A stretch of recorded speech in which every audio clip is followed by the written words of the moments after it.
Well, welcome back to Sunday Go at 9. Have you ever opened up your social media app? I think everyone does every single day. You might be scrolling right now. But have you ever wondered what it's like to actually be an online influencer? Yeah.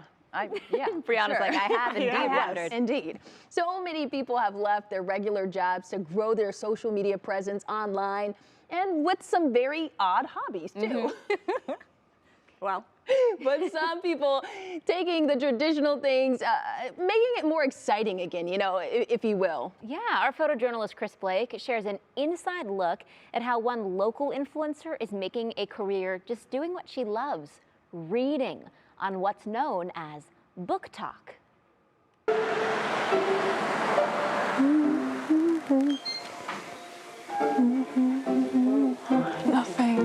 Nothing has changed. I'm Zorian. I'm from Cleveland, Ohio. This one is really, really good. It's a young adult fantasy. This series, the Hero of Olympus series, was one of my favorite series to read growing up. And in addition to these books, also the Percy Jackson books by Rick Riordan were the books that got me into reading. This aisle is my favorite. It's the science fiction and fantasy aisle, and it's the one that I always have my fingers crossed and hope that they have some good stuff.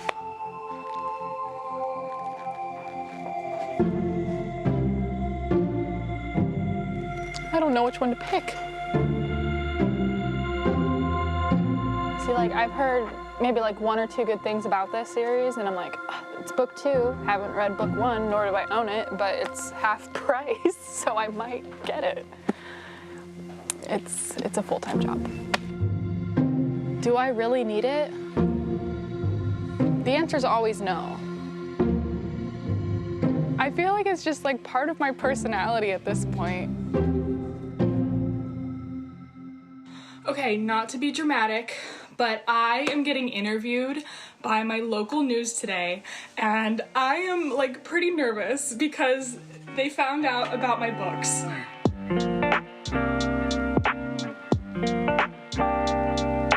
I feel like there was definitely like a moment in school. It was just something that I was always looking forward to whenever we had silent reading time. I don't know, I just enjoyed books than like more so than drawing or listening to music or anything like that. And once I started reading and realizing that I could just go to like different worlds other than the one we were living in right now, that was just like such a cool thing to me. One of my favorite reads from last year, it is called The Shadow of the Gods by John Gwynne. It is a Nordic-inspired epic fantasy, and when I read this, I discovered one of my favorite characters ever. My dad, he doesn't read so much anymore, but like I know when he was like growing up, he loved to read like fantasy books, but he was always super supportive. My mom was also supportive, but she told me that I didn't need to spend all of the money I earned from jobs on books, and I proved her otherwise, clearly, with my collection. But I think at some point they thought it got out of hand. As you can see, I don't have a lot of space left, and I am still accumulating books faster than I can read them. I counted last night, and there's 550 books on these shelves. It was so hard to choose, but these are my favorite fantasy books of 2022. The Spear Cuts Through Water by Simon Jimenez, Babel by R.F. Kuang. This is my little handy dandy tripod setup, but it's nice because I can like film standing up or sitting down in the ring light with the phone stand. Works really well for what I'm doing. Well, TikTok has like the For You page, and they show you what they think you'd be interested in.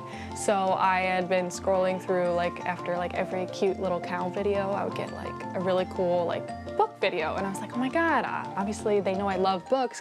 All right. I caved into the hype and I read Daughter of No Worlds by Carissa Broadbent. I saw videos after videos and I thought like, I have some cool bookshelves. I like to talk about books. Maybe I can try my hand at that. And I did. And my first video was me just like introducing myself. Hi, my name is Zorian, and this is my audition for Book Talk. It wasn't until after a year of like creating content, like I started getting reached out to by like authors and publishers saying like, this book's coming out in April. We would love to send you this book to read early and review. yeah, they want to send me a book. They would send it to me, and then I would be able to read and review it. And then those emails just kept trickling in. If you're just getting into fantasy, I always recommend starting with Mistborn by Brandon Sanderson for the magic system and the world building. All right, creating content online has been a job for me now. I never thought I would say that, but it is. So if you want to join me or 5,000, nope. This is what I do all day. I was working like a full-time 40-hour week job. It wasn't like fulfilling me. I wasn't feeling satisfied because I would come home from work and I would do this, and that would like almost reinvigorate me. And I was making money doing that. And there was like a point where I was like, oh my God, I think I could really like leave my traditional job and work on creating content and making money that way. Why did no one tell me how good the Remnant Chronicles were? Why did I stay up until 3 a.m. last night reading The Heart of Betrayal? My dad was very wary at first, but when I showed him like the receipts of like what I was bringing in income-wise, he was like, oh, yeah, maybe we can do that. Maybe you can do that. And I was like, yeah, Dad, I can do it. I reread The Priory of the Orange Tree by Samantha Shannon, and even though it is my job now, it still feels like a hobby. It's still fun. So if people want to join me and be along for the ride and read some of the books I recommend and engage with me online about that, then that's like more than enough for me. Wow, she even has a book club and sells her gently used books. You can find all of that info on her TikTok, YouTube, and Twitter at Zorian_.